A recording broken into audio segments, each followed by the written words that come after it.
சிவா திருச்சிற்றம்பலம். தென்னாடுடைய சிவனே போற்றி, எந்நாட்டவர்க்கும் இறைவா போற்றி. அனைவருக்கும் இனிய இரவு வணக்கம். சைவ சித்தாந்த கழகத்தின் வாயிலாக திருவிளையாடல் புராணம் இன்னைக்கு 58, 59, 60, 61 ஆகிய 4 படலங்கள் இன்னைக்கு பார்த்துடுறோம். அநேகமா அடுத்த வாரம் இந்த மிச்சம் இருக்கிற 3 படலம் தான் திருவிளையாடல் புராணம் நிறைவு பகுதிக்கு வருகிறது. அப்படி இப்படிமா அடுத்த வெள்ளிக்கிழமையோட திருவிளையாடல் புராணம் முடிஞ்சிருச்சுன்னா அதுக்கப்புறம் சுவாமி என்ன பண்ணி கொடுக்குறாரோ அது முருகானந்தம் கையிலையும் பார்கவன் தம்பி கையிலையும் இருக்கு.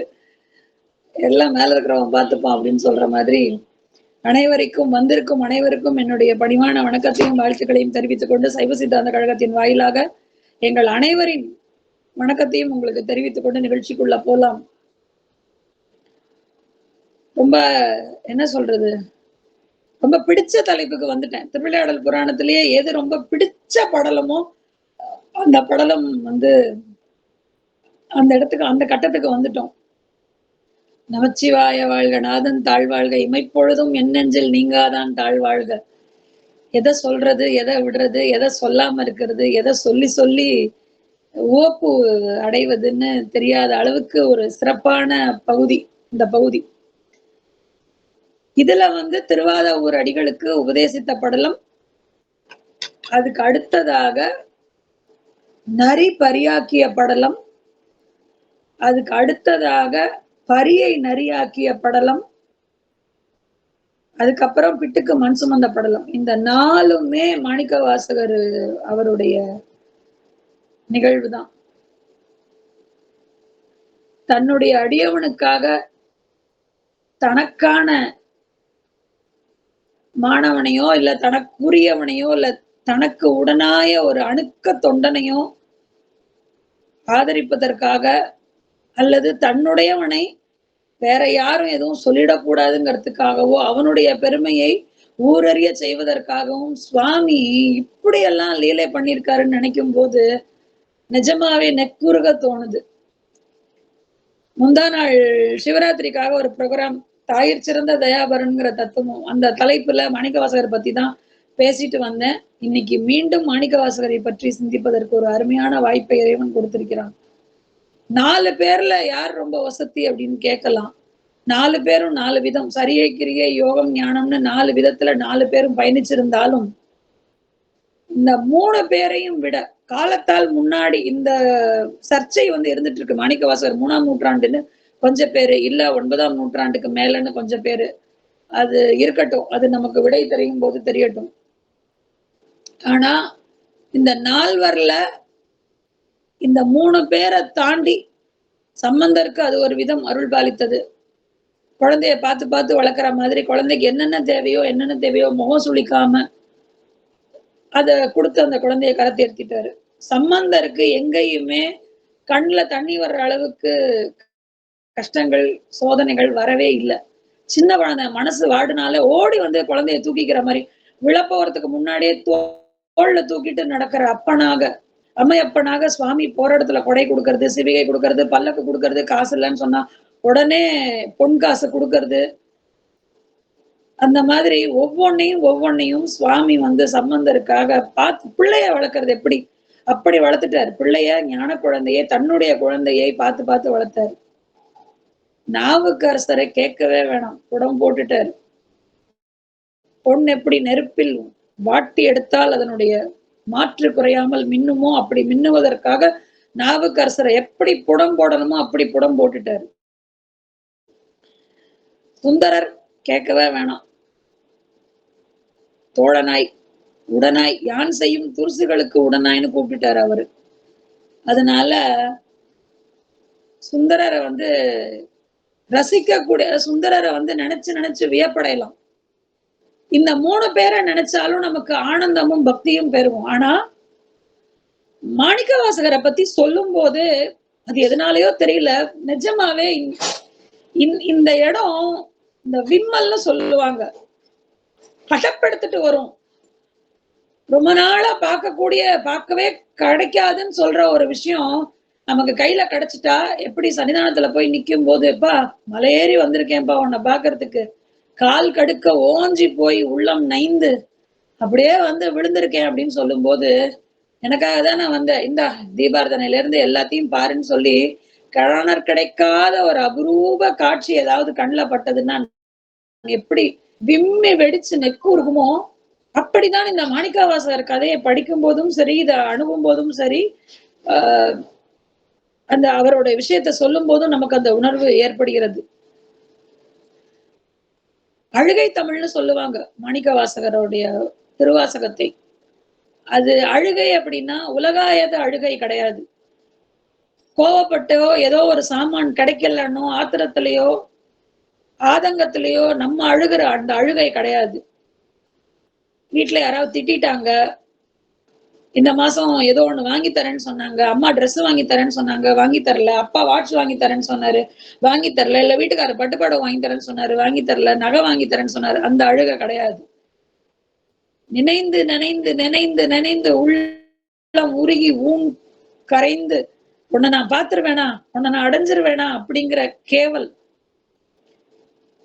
பாண்டியம்பதியிலே, மதுரையம்பதியிலே, பாண்டிய நகரத்துல திருவாத ஊர்னு வடக்கு பக்கம் இருக்கிற ஒரு ஊர், வாயு பகவான் பூஜித்த ஊர். அந்த திருவாத ஊரில் சம்புபாத சிறுதர் சிவஞானவதிங்கிற தம்பதிக்கு மிக அழகான ஆண் குழந்தை. அந்த ஆண் குழந்தைக்கு வாத ஊரார்னே பேரு. இயற்பெயர் இவ்வளவுதான் இயற்பெயர் கண்டுபிடிக்கவே முடியல. வாத ஊராருங்கிற குறிப்பு தான். மிகச்சிறந்த வேத வேள்வியை மேற்கொள்ளக்கூடிய அந்த வம்சம். இந்த குழந்தை பிறந்ததும் அந்த குடும்பத்தில் அப்படி ஒரு குதூகலம். குழந்தை மிகச்சிறந்த கல்வி கேள்வி ஞானத்தில் சிறந்து விளங்குகிறது. 16 வயசுல கற்றுக்கொள்ளக்கூடிய அனைத்து கலைகளையும் கற்றறிந்தார். வேதமோ மந்திரமோ சாஸ்திரமோ, அந்த குலத்திற்கே உண்டான எதை ஆகமமோ, இன்னும் இன்னும் என்னென்ன உயர்வான படிப்பெல்லாம் இருக்குமோ அது அத்தனையும், தர்க்கம் நியாயம் சாஸ்திரம் அதெல்லாம் உண்டு. 6 விதமான படிப்பு உண்டு. இது அத்தனையும் கற்று ஓதி 16 வயதில் சிவபக்தி திளைக்க அறிவு அப்படியே சுடர்விட பிரகாசமான ஒரு பாலகனாக 16 வயது இளம் பாலகனாக திகழ்கிறார். ஊரு ஃபுல்லா அவரை பத்தி தான் பேச்சு. அரிமர்தன பாண்டியன் ஆட்சி செய்யும் காலம். அரிமர்தன பாண்டியன் வரைக்கும் இந்த விஷயம் காதுக்கு போகுது. நல்ல அறிவாளியான பிள்ளையா இருந்தா அவனை கூப்பிட்டு பக்கத்துல வச்சுக்கணும் அப்படின்னு ஆன்றோர்கள் சொல் கேட்டு, அப்படிப்பட்ட அறிவாளியான ஒரு குழந்தை, ஞானத்தில் சிறந்த திளைத்த ஒரு குழந்தையை கூப்பிட்டு முதலமைச்சர் பதவி கொடுக்கிறார். மிகச் சிறப்பாக நிர்வாகம் செய்வதால் தென்னவன் பிரம்மராயன்கிற பட்டப்பெயர், ரொம்ப இளம் வயதிலேயே அவருக்கு அப்படி ஒரு சிறப்பு பெயர் அமைகிறது. இந்த தென்னவன் பிரம்மராயன்கிற பேரு வேற யாருக்குமே கிடைக்கக்கூடிய பாக்கியம் கிடைக்கல. அவருக்கு மட்டும்தான் அந்த பாக்கியம் கிடைக்குது. இப்படியாக இந்த தென்னவன் பிரம்மராயர் மிகச்சிறந்த அரசாட்சி, மன்னனுக்கு உறுதுணையாக நின்று பாண்டியம்பதிலே அரசவை நாளொரு மேனியும் பொழுதொரு வண்ணமும் அது பாட்டுல அரசாங்கம் போயிட்டு இருக்கிற ஒரு காலத்துல பாண்டிய மன்னனினுடைய குதிரைப்படை வீரன் மன்னனிடம் வந்து சொல்றான், ஐயா இந்த மாதிரி நாட்டுல குதிரைப்படை ரொம்ப குறைஞ்சிடுச்சு, குதிரைகள் எல்லாம் பலவீனப்பட்டு பல குதிரைகள் நோய்வாய்ப்பட்டு இறந்து விட்டன.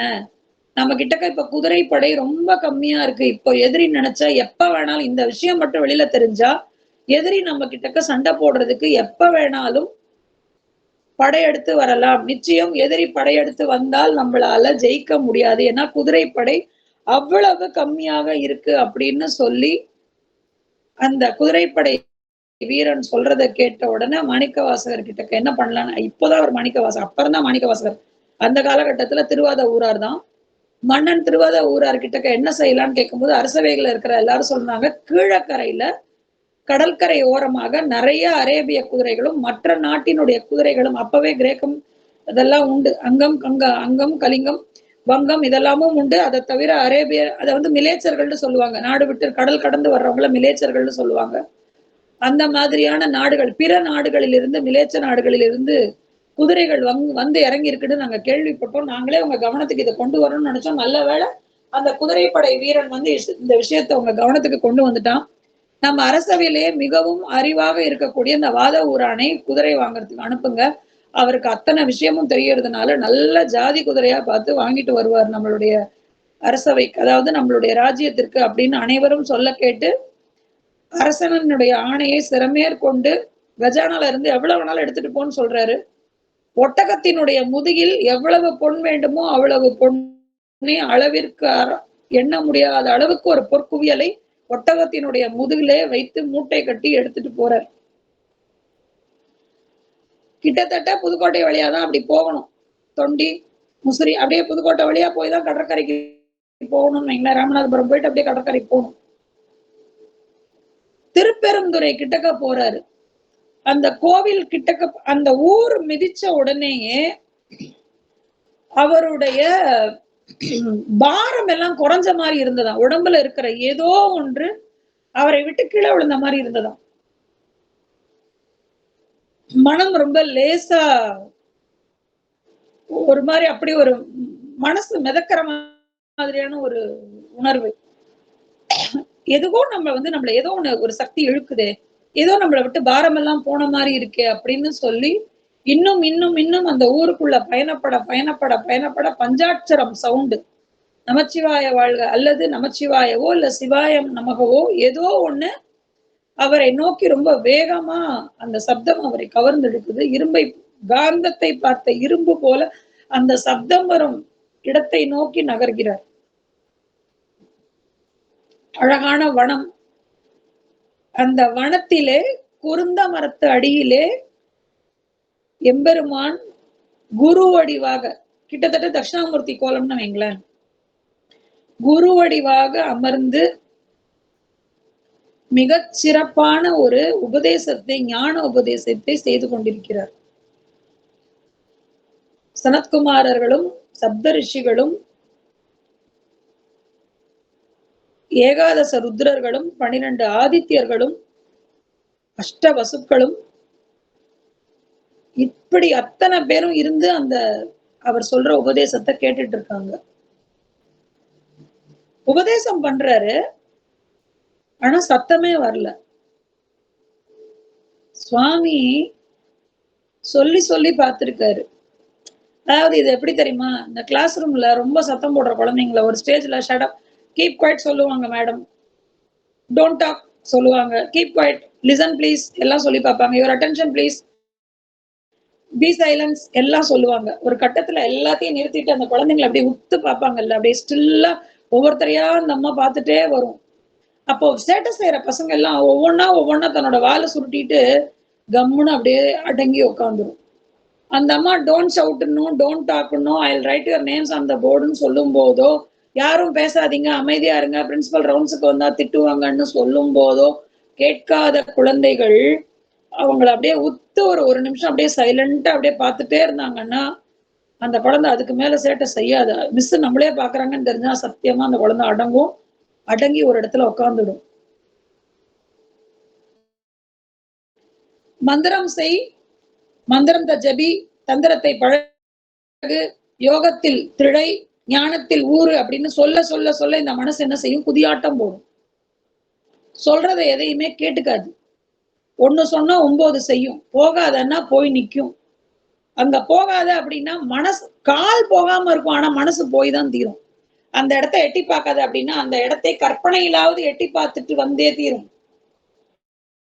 அப்படி இருக்கக்கூடிய மனச என்ன பண்ணணுமா, மௌன மொழி. அதனாலதான் சின்முத்திரை, இந்த முத்திரை வந்து சின்முத்திரை. இந்த சின்முத்திரையோடு சுவாமி வந்து குருவாக அமர்ந்து அத்தனை பேரையும் அப்ப வந்து அவர் மௌனமா தான் இருக்கார், சுவாமி மௌனமா தான் இருக்கார். ஆனா அவங்களுக்கு இப்ப விஷயம் புரியுது. ஞான மொழி சுவாமி உபதேசிக்கிறது இப்ப புரியுது. அவர் எதுவுமே உபதேசிக்கல, ஏற்கனவே உபதேசித்ததை மனத்தில் இருப்பதை புத்தி உணரும்படி செய்யக்கூடிய அருட்பார்வை அவங்கள உணரும்படி வைக்குது. மாணிக்க வாத ஊரார் அந்த காட்சியை பாக்குறார். ஆனா அந்த சிவாய நம்ம சத்தம் மட்டும் அவருக்குள்ள கேட்டுட்டே இருக்கு. அடியற்ற மரம் போல விழுந்தாராம் குருவை பார்த்துட்டு. போன ஜென்ம பந்தம், நான் போன ஜென்ம பந்தம் என்னன்னு சொல்றேன். அந்த அடியற்ற மரம் எப்படி வேரோடு தூரோடு சாய்ந்து விழுமோ அந்த மாதிரி நெடுஞ்சான் கிடையாக விழுந்தாராம். சுவாமி வாத ஊராரை தொட்டு தூக்கி நயன தீட்சை கொடுத்து, ஸ்பரிச தீட்சை கொடுத்து, நாம தீட்சை, மணிவாசகன்னு பேரு. நீ பாடுற ஒவ்வொரு வார்த்தையும் மாணிக்கம் போல ஒளிரும். அதனால மாணிக்க வாசகன்னும் நீ அழைக்கப்படுவாய். மணிவாசகன்னு உனக்கு நாம் பெயர் சூட்டுறோம். சுவாமி, நான் குதிரை வாங்கறதுக்காக வந்திருக்கேன். இருக்கட்டும். ஏகப்பட்ட பொருள் கொண்டு வந்திருக்கேன். அதெல்லாம் வச்சு சிலாலை திருப்பணி செய், கோயில் கட்டு. மன்னன் கேட்டா பாத்துக்கலாம். போதுமா? இதுக்கு மேல வேற என்ன வேணும்? அவரே சொல்லிட்டாரு. சும்மாவே வாத ஊராருக்கு மன்னன் மேல. இப்ப வாத ஊராருக்கு எதுவுமே மண்டையில இல்ல, எதுவுமே இல்ல. மந்திரிச்சு விட்ட பொம்மை மாதிரி, சொன்னா சொல்றத கேட்கக்கூடிய அந்த மந்திரிச்சு விட்ட பொம்மை மாதிரிதான் ஆயிட்டாரு. நில்லுன்னா நிக்கிறது, உட்காருன்னா உட்காருறது. அதை தாண்டி அவருக்கு வேற எதுவுமே கவனம் போல. ஆக வாத ஊரார் தான் கொண்டு வந்த பொருளை எல்லாம் எடுத்துக்கொண்டு கோவில் கட்டுறதுக்காக ஆயத்தமாகிறார். கூட வந்தவங்க ஒரு ஒரு கொஞ்சம் 100 வீரர்கள் வரைக்கும் கூட வந்திருக்காங்க. இந்த வீரர்கள் என்ன பண்ணிட்டாங்க, சரி ஏதோ வந்த களைப்புல ரெஸ்ட் எடுக்கிறார் போல இருக்குன்னு நினைச்சுக்கிட்டாங்க. 1 நாள் போச்சு, 2 நாள் போச்சு, 3 நாள் போச்சு. மாணிக்கவாசகர் திருப்பெருந்துறையை விட்டு நகர்ற மாதிரியே தெரியல. அதை விட வேகமா திருப்பெருந்துறையில உட்கார்ந்து பாட ஆரம்பிச்சுட்டாரு. நமச்சிவாய வாழ்க, நாதன் தாழ்வாழ்க, இமைப்பொழுதும் என் நெஞ்சில் நீங்காதான் தாழ்வாழ்க, கோகழியாண்ட குறுமனிதன் தாழ்வாழ்க, ஆகமம் ஆகி நின்று அன்னிப்பான் தாழ்வாழ்க. வரிசையா தினம் வருவாரு, சுவாமிய பாப்பாரு. சுவாமிக்கு ஏத்தாப்புல அழகா சமணம் போட்டு உட்காந்து யோக நிலையில உட்காந்து பாடுவாரு. குருந்த மரத்தடியில சுவாமி உட்கார்றத பார்த்த உடனே இவருக்கு பிரவாகமா வந்துடும், அருவி மாதிரி. குருந்த மரம் அப்படிங்கிறது என்ன அப்படின்னா, அது நார்த்த வகையில ஒரு வகை மரம்னு சொல்றாங்க. எலுமிச்சம்பழத்தினுடைய அது அந்த வெரைட்டி மரம்னு தான் சொல்றாங்க. அது ஏன் குருந்த மரம்னு அழைக்கப்பட்டது அப்படின்னா, குரு இருந்த மரம், இறைவன் குருவாக வந்து இருந்து அமர்ந்த இடம், குரு இருந்த இடம், அதனால அது குருந்த மரம். அந்த குருந்த மரத்தடியில உட்கார்ந்து அவருக்கு பஞ்சாட்சர உபதேசம். இதுல வேடிக்கை என்னன்னா, மாணிக்க வாசகருக்கு பஞ்சாட்சர உபதேசத்தை சுவாமி தன்வாயாலேயே சொல்றார். இந்த பாக்கியம் எத்தனை பேருக்கு கிடைக்கும்? நமச்சிவாயவோ சிவாய நமகவோ, இது நமச்சிவாய ஸ்தூல பஞ்சாட்சரம், சிவாய நம சூட்சும பஞ்சாட்சரம். நமச்சிவாய சொல்ல சொல்ல சொல்ல சொல்ல சொல்ல ஸ்தூல பஞ்சாட்சரம் தன்னால உன்னை சூட்சும பஞ்சாட்சரம் சொல்லுவதற்காக உயர்த்தும் அப்படிங்கிறது பெரியவங்க எல்லாம் நமக்கு சொல்லி கொடுத்தது. இதுல 2ல ஏதோ உபதேசித்தாரோ இல்ல 2யுமே சொன்னாரோ, ஆனா நமச்சிவாயதான் முதல்ல ஆரம்பிக்கிறார். அதனால அததான் அவர் சொல்லி கொடுத்திருப்பாரு. ஒரே ஒரு இடத்துலதான் சிவாய நம்ம என்று அந்த ஒரு இடத்துலதான் வருது. அதனால இதை நம்ம நமச்சிவாயனை இப்போதைக்கு நம்பிக்கலாம். ஆக பஞ்சாட்சர உபதேசம் அவரால் செய்யப்பட்டதால அந்த பொருள் கொண்டு திருப்பணி செய்வாரு, உட்கார்ந்து பாடுவாரு, திருப்பணி செய்வாரு, உட்கார்ந்து பாடுவாரு. இப்படியே போகுது. இத ஒற்றர்கள் போய் சொல்லிட்டாங்க. சொன்னதுக்கு அப்புறம் பாண்டிய மன்னன் ஓலை கொடுத்து விடுறான். ஓலை கொடுத்து விடும்போது அந்த ஓலையை கொண்டு வந்து குரு கிட்ட சுவாமி வாத ஊரார் காமிக்கிறாரு. சுவாமி, ஓலை வந்திருக்கு, சொன்ன வேலை என்ன ஆச்சுன்னு மன்னன் கேட்கிறான். நான் என்ன பண்ணுவேன்? ஆவணி மூலம் அன்று குதிரைகள் வரும் அப்படின்னு பதில் எழுது. சரி, அப்படியே ஒரு மாணிக்க கல்லு, இதை சிக்னேச்சர் என்ன சொல்றது, இந்த முத்ரா மோதிரம்னு சொல்லுவாங்கல்ல, அரசவையில இந்த பொன்னியின் செல்வன்ல, கல்கின் சபதத்துல நான் சிவகாமி சபதத்துல நிறைய வரும். முதிரை மோதிரம் இருந்தா நோ கொஸ்டின்ஸ், அப்படியே செக்யூரிட்டி எல்லாம் கேட் செக்கிங் எல்லாம் கிடையவே கிடையாது, அப்படியே போயிட்டே இருக்கலாம். அப்படியான ஒரு மாணிக்க கல்லையும் கொடுத்து அந்த ஓலையில ஆவணி மூலம் என்ற குதிரைகள் வரும் அப்படின்னு எழுதி மாணிக்கவாசன் கையெழுத்தை போட்டு அனுப்பு அப்படின்னு சொல்றாரு. அவரும் அதை ஒரு கையெழுத்து போட்டு கொடுத்து விடுறாரு. அதை பார்த்த உடனே ராஜாவுக்கு கொஞ்சம் திருப்தி. அரிமர்தனுக்கு, சச்சா நம்ம அவசரப்பட்டு தப்பு பண்ணிட்டோம், இந்த ஒற்றர்களுக்கு விஷயமே புரியல, அவர் எவ்வளவு படிச்சவரு, ரொம்ப சிறந்த ஞானியாச்சு, தவிர அமைச்சகத்திலையும் அவ்வளவு ஒரு சிறப்பான ஒரு அதிபுத்திசாலி, அவர் செயல்கள் இவனுக்கு புரிஞ்சிருக்காது, இவன் யார படிக்காத லூசு பையன், நம்ம கிட்ட வேலை செய்யறதோட தின்பான் தூங்குவான், வேலை சொன்னா செய்வான், இவனுக்கு போய் மாணிக்கவாசகனுடைய அதாவது வாத ஊராரினுடைய செயல்கள் புரியுமா? ஆவணி வரைக்கும் நம்ம வெயிட் பண்ணலாம், அவசரப்பட்டு அவர் எதுவும் நம்ம தப்பு சொல்லிடக்கூடாதுன்னு சொல்லி அரிமர்தனன் என்ன பண்றான், காத்திருக்க ஆரம்பிக்கிறான். இவர் இங்க சும்மா அப்படியே பாட்டா பாடி தள்ளுறாரு, ஒவ்வொன்னா ஒவ்வொன்னா ஒவ்வொன்னா பாடுறாரு. இப்போ ஆடி முடிஞ்ச ஆவணி மாதம் வருது. சுவாமி, நாள் நெருங்கிட்டே வருது. சரி, ஒண்ணு பண்ணு, நீ ஊருக்கு கிளம்பு. நான் என்ன பண்றேன், குதிரையோட வரேன், நீ போ. மாணிக்கவாசகர் முன்னாடி வராரு, பின்னாடியே ஆவணி மூலத்தன்று குதிரைகள் வருது. மாணிக்கவாசகர் வந்து சொல்றாரு, இன்னும் 3 நாள்ல குதிரைகள் வந்துரும் அண்ணா. 3 நாள்ல வந்துருமா? வந்துரும். ஓ சரி சரி. நான் கூட நாளே காணமே நினைச்சு கொஞ்சம் கவலைப்பட்டுட்டேன். உன் மேல கொஞ்சம் கோவம் கூட இருந்துச்சு. 3 நாள்ல வந்துருமா? வந்துரும். 3 நாள் கழிச்சு காலங்காத்தால ஊரே அமக்கலப்படுற மாதிரி குதிரையில சுவாமி வரார். 4 வேதத்தையும் குதிரையாக்கி அதில் ஒரு குதிரையில் ஆரோகணித்து, 4ல எந்த வேதம் புண்ணியம் செஞ்சதோ தெரியல. ரிக்வேஜர் சாமதர்வணத்துல எந்த வேதத்துல உட்கார்ந்தாருன்னு நமக்கு தெரியல. 4 வேதத்தையும் குதிரையாக்கி அதில் முதல் குதிரைய தலைமை குதிரையாக தானே ஆரோகணித்து அப்படி புழுதி படலம் பறக்க வர்றாரு. ஆயிரக்கணக்கான குதிரை வருது. ஊரே அப்படியே திரண்டு நின்று வேடிக்கை போகுது. என்ன இந்த ஊர்ல இத்தனை குதிரை வருது? ஓ மாணிக்கவாசகர் போனாரு அதுக்கு தானோ. அதாவது வாத ஊரர். நமக்கு அது வாயில சொல்லி பழக்கப்பட்டதுனால நமக்கு திடீர்னு வாத ஊரர் வரல. அரசவைக்கு கொண்டு வராங்க. ஒரு 10 குதிரை மட்டும் சாம்பிளுக்கு. என்ன அரசவைக்குள்ள இவ்வளவு குதிரையும் போக முடியாது இல்லையா? மதுரையே புழுதி படலமாக இருக்கு. ஆரோகணித்து சுவாமியே குதிரை வீரனாக, குதிரை படையின் தலைவனாக சுவாமியை உள்ள வராரு, சபைக்குள்ள வராரு. அவர் குதிரையை விட்டு இறங்கவே இல்லை. ராஜா போய் குதிரையெல்லாம் தொட்டு பாக்குறாரு, சுழி எல்லாம் பாக்குறாரு, பல்ல பாப்பாங்க, சுழி பாப்பாங்க, நெத்தியில சுழி இருக்கும், குழம்பெல்லாம் எப்படி இருக்குன்னு பாக்குறாங்க. ரொம்ப சிறப்பா இருக்கு. சேனாதிபதியை கூப்பிடுறான், படைத்தலைவனை கூப்பிடுறான், எப்படி இருக்குன்னு பார்க்க சொல்றான். மண்ணா இருக்கிறதுலே ஹை குவாலிட்டி குதிரை மண்ணா, ஜாதி குதிரை, ஒன்னொன்னும் சுமார் அப்படியே ஸ்பீடு சும்மா பிச்சுக்கிட்டு போகும். மணிக்கு 70 கிலோமீட்டர் 80 கிலோமீட்டர் வேகத்துல பறக்கும். இந்த குதிரையில ஏறி சண்டை போடுறதுக்கே வீரர்களுக்கு தனித்திறமா வேணும் அப்படின்னு ஊர் மெச்ச குதிரைகளை பார்த்துட்டு அசந்து போறான்.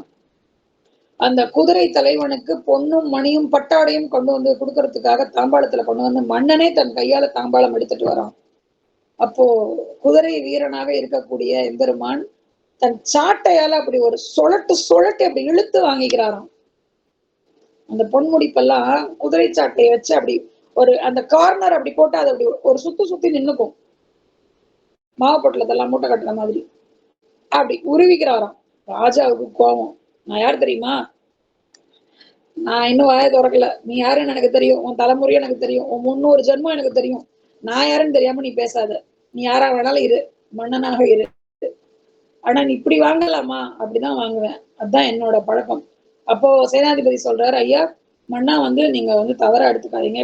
குதிரை வீரனுக்கு அவன் அப்படிதான் சன்மானம் வாங்க வேண்டும்ங்கிறது நியதி. அதனால அவர் அப்படிதான் வாங்குவாரு. நீங்க அதை தப்பா எடுத்துக்காதீங்க. ஓ அப்படியா அப்படின்னு சொல்லி அந்த வீரனை வந்து ரொம்ப பிடிச்சு போயிடுது மன்னனுக்கு. யாருக்கு தாங்க பிடிக்காது? சொக்கநாதர் சும்மாவே ஆடுவாரு, சலங்கை கட்டி விட்டா கேட்கவா வேணும்.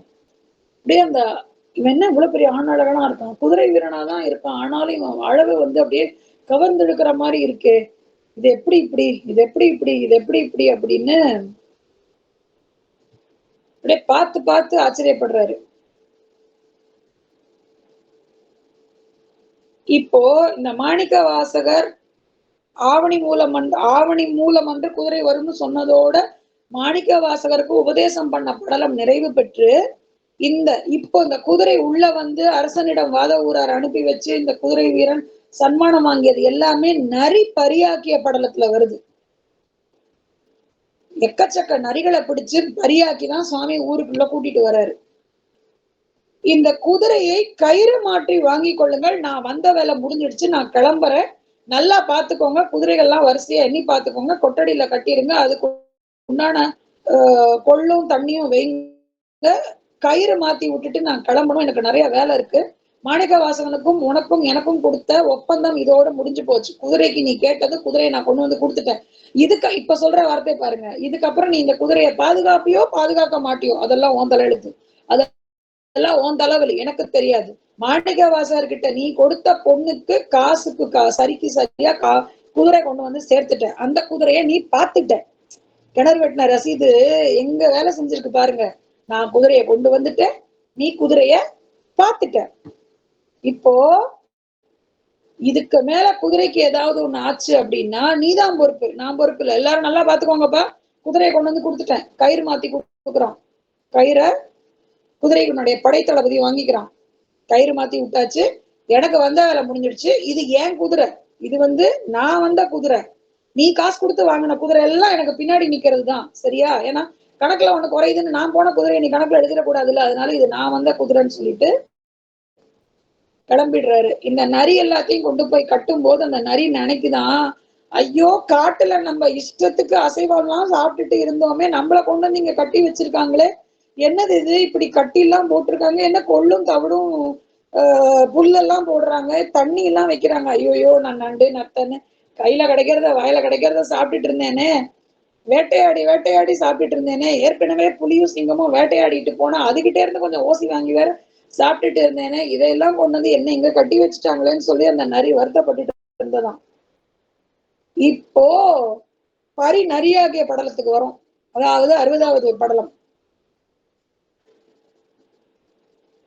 இப்போ மாணிக்க வாசகர் என்ன நினைக்கிறார் அப்படின்னா, அப்பாட சொன்ன வேலையை செஞ்சுட்டோம், ஏற்கனவே தண்டனை உண்டுன்னு அறிவிச்சிருந்தான், கொஞ்சம் திட்டமும் செஞ்சான், அதுக்குள்ள நமக்கு வந்து குதிரை வந்துடுச்சு, இப்போ இதோட நம்ம என்ன பண்ணலாம், மன்னர்கிட்ட சொல்லி நம்ம திருப்பி திருப்பரந்துரைக்கே போயிடலாம், கொடுத்த காசுக்கு உண்டான வேலையை செஞ்சு ஒப்படைச்சிட்டோம், மன்னனும் இதை நோட் பண்ணி வச்சுட்டான், இதோட இந்த வேலை முடிஞ்சது, இன்னையோட இந்த அரண்மனை வேலைக்கு ஒரு பெரிய கும்பிடு, நாளைக்கு நம்ம நம்ம வேலையை பார்த்துட்டு மன்னன் கிட்ட சொல்லி விடை பெற்று கொண்டு போகலாம்னு சொல்லி எழுதி முடிச்ச புத்தகத்தை மூடி வைக்கிற மாதிரி தன்னுடைய அரசவை வாழ்க்கைக்கு ஒரு முடிவு வைக்கலாம்னு சொல்லி எண்ணத்தோட போய் படுத்துக்கிறாரு. விடியற் காலையில எந்திரிக்கும் போதே சேவகர்கள் வந்து நிக்கிறாங்க அரெஸ்ட் பண்றதுக்காக, மணிக்க வாதவூராரை கைது பண்ணுவதற்காக.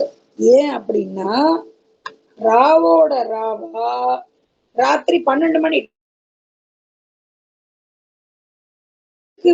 நரியெல்லாம் பரியா மாறினதோ, அந்த மாறின மணில 24 மணி நேரம் 24 ஹவர்ஸ் செக் அவுட் முடிஞ்ச உடனே அத்தனை குதிரையும் மீண்டும் நரியாக மாறி மிச்சம் மீதி இருக்கிற கொட்டடியில இருக்கிற வயதான கிழட்டு குதிரைகளையும் கொன்று போட்டு கொதறி எடுத்து ஊர் முழுக்க நரி ஊழையிடுற சத்தம் தான், ஊர் முழுக்க நரி ஊழையிடுற சத்தம், ஊரே அல்லோல கல்லோலப்படுது. ஆனா மாணிக்க வாசகருக்கு அசந்து தூங்குறாரு. இந்த விஷயம்லாம் நடந்ததுனால மன்னனுக்கு தெரிவிக்கப்பட்டு அவன் காலங்காத்தாலே மன்னர் தலையில அடிச்சுக்கிட்டு, எங்க இருந்தியா புடிச்சிட்டு வந்த இந்த மினிஸ்டர், இவனோட பெரும் தொல்லையா இருக்கேன்னு சொல்லி அவனை புடிச்சு கட்டுங்க அதோ வரேன்னு சொல்லி பெரும் கல்லை கட்டி நடக்க வச்சு சுடு வெயிலில் நிக்க வைக்குமாறு, ஆவணி மாசம் வெயில் எப்படி இருக்கும்னு நமக்கு எல்லாருக்கும் தெரியும், மாணிக்க வாசகருக்கு கடும் தண்டனை கொடுக்க உத்தரவு. மாணிக்க வாசகரை கண்ணை திறக்கும் போதே அவருக்கு ரொம்ப நல்ல நாள், இன்னைக்கு பிரமாதமான நாள், இப்படி ஒரு தண்டனை அனுபவிக்கிறதுக்காக அவர் நினைச்சு கூட பார்த்திருக்க மாட்டாரு. சுடு மணல்ல அவருக்கோட கால்ல கல்ல கட்டி இழுக்க வைக்கிறாங்க, உடம்பெல்லாம் அப்படியே எத்தனை சவுக்கடியோ அத்தனை சவுக்கடி, எத்தனை துன்புறுத்தணுமோ அத்தனை துன்புறுத்தி கண்ணுல அப்படியே ஆறா பெருகுது. சுவாமி எனக்கு இந்த ஒரு நிலைமையா, இப்படிப்பட்ட ஒரு நிலைமையா, இந்த நிலைமை வர்றதுக்கா நீ எனக்கு உபதேசம் பண்ண, குருவா இருந்து எனக்கு பஞ்சாட்சரம் சொல்லி கொடுத்து மாணிக்க வாசகன்னு பேரையும் வச்சு தீட்சாநாமம் கொடுத்தியே, இந்த மாதிரி ஒரு அவஸ்தைப்படுறதுக்கா எனக்காக நீ இப்படி எல்லாம் பண்ணன்னு சொல்லி கண்ணீர் விட்டு கதற.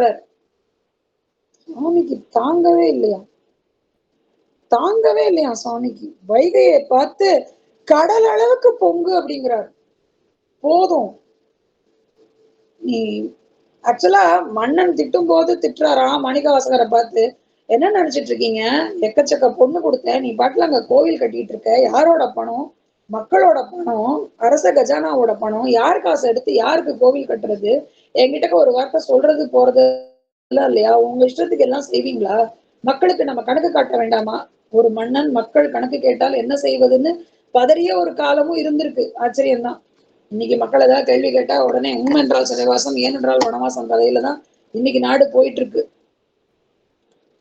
அப்படி இருக்கும்போது நீ இந்த மாதிரி நான் கொட்டி கொடுத்த பொண்ணை வச்சு நீ கோயில் கட்டலாமான்னு சொல்லி சொல்லிதான் தண்டனையை வந்து நிறைவேற்றுறதுக்கு கடும் இது நடந்துட்டு இருக்கு, அவருக்கு கொடுமை நடந்துட்டு இருக்கு. இதை பார்த்து கண்ணீர் விட்டதுக்கு அப்புறம் சொப்பனாதருக்கு தாங்க முடியல, வைகையை கூப்பிட்டு கடலென பொங்க சொல்லி உன்னுடைய ஆக்ரோஷத்தை மொத்தமும் காமி, என் பிள்ளைக்கு இப்படி கண்ணுல தண்ணி வர வச்ச பாண்டிய நாடே சும்மா அல்லோல கல்லோல படணும், என் பிள்ளைய அலற வச்ச, என் பிள்ளைய அழ வச்ச பாண்டியனுக்கு நான் யாருன்னு காட்டுறேன், என் பிள்ளைக்கு என்ன கதியாக்கிட்டான் பாருன்னு சொல்லி வைகையை பார்த்து அவ்வளவு ஆக்ரோஷமாக பொங்க சொல்லி சுவாமி கட்டளை போடுறாராம்.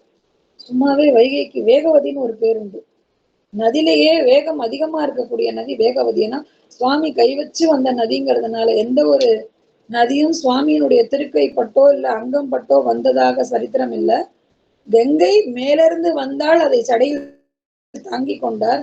ஆனா வைகை மட்டும் ஏன் கடல்ல கடக்காம சொல்லுவாங்க. வைகையை பத்தி சொல்லும் போது எதுக்கு சொன்னாங்க அப்படின்னா, சுவாமி கையில இருந்து வந்த வைகையை நினைச்சதான் எனக்கு கடலுக்குள்ள போக வேண்டாம்.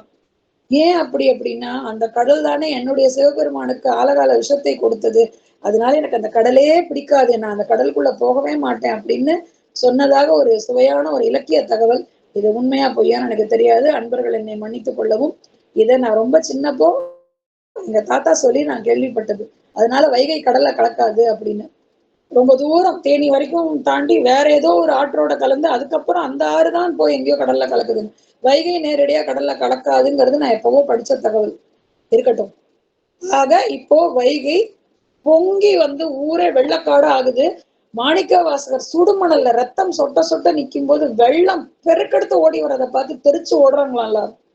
தெரிச்சு ஓடுறாங்களாம்.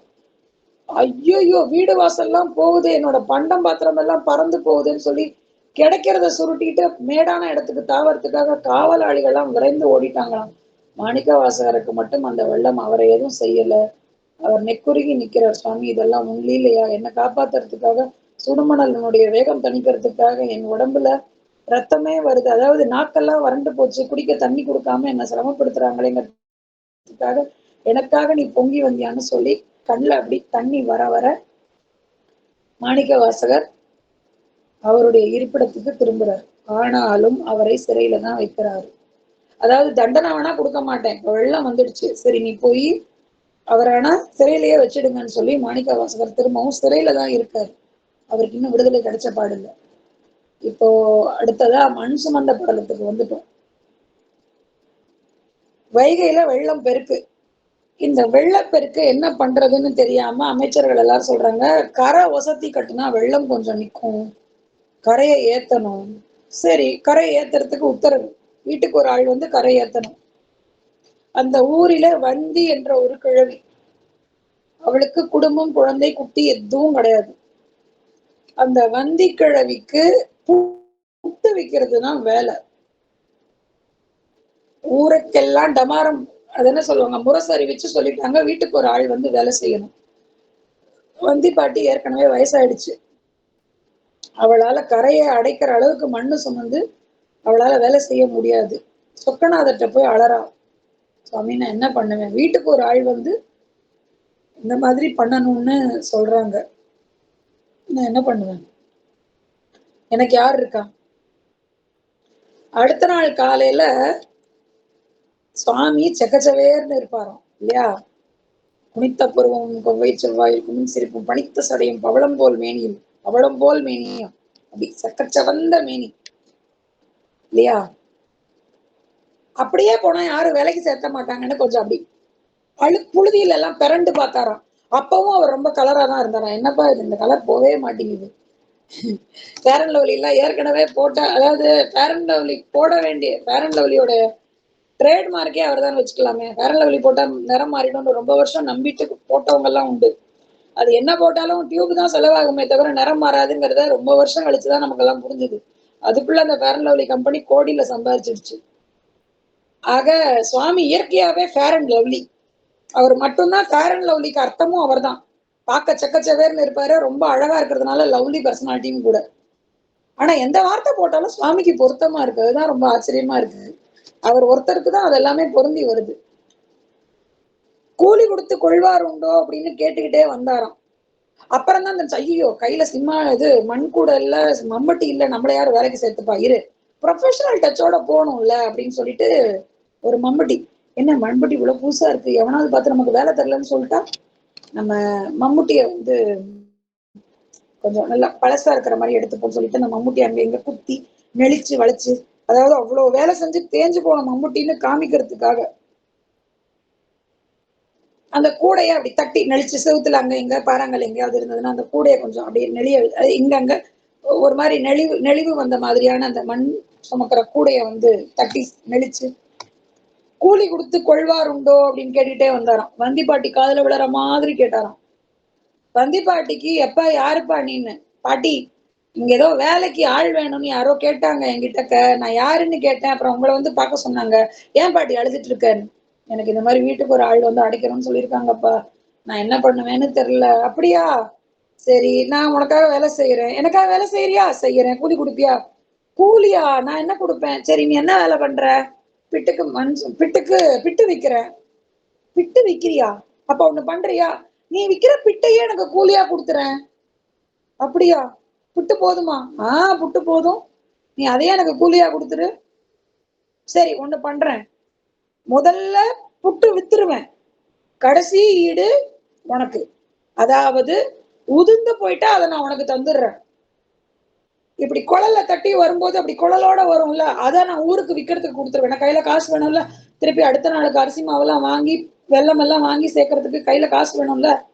அதனால முதல் ஈட நான் வித்துடுவேன். முதல்ல ஒரு ஈடோ 2 ஈடோ வித்துட்டு, அந்த மூங்கில் குழாயை தட்டினதுக்கு அப்புறம் கடைசி ஈட தட்டும் போது உதிரும்ல, அது எல்லாம் உனக்கு தரேன் அப்படின்னு சொன்னாலாம்.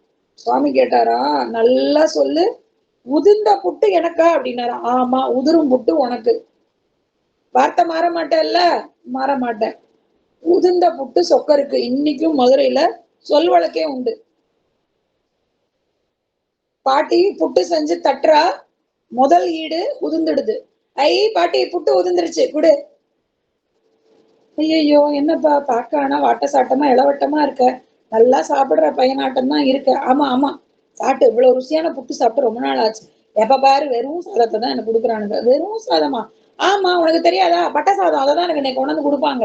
அதுல உப்பு இருக்காது, ஒண்ணும் இருக்காது, ஒரு சொட்டு நெய்யை மட்டும் இப்படி கண்ணில் காட்டுவான். அந்த யார் கண்ணில் காமிப்பான் நெய், என்ன அவன் அப்பா வீட்டு சொத்தா?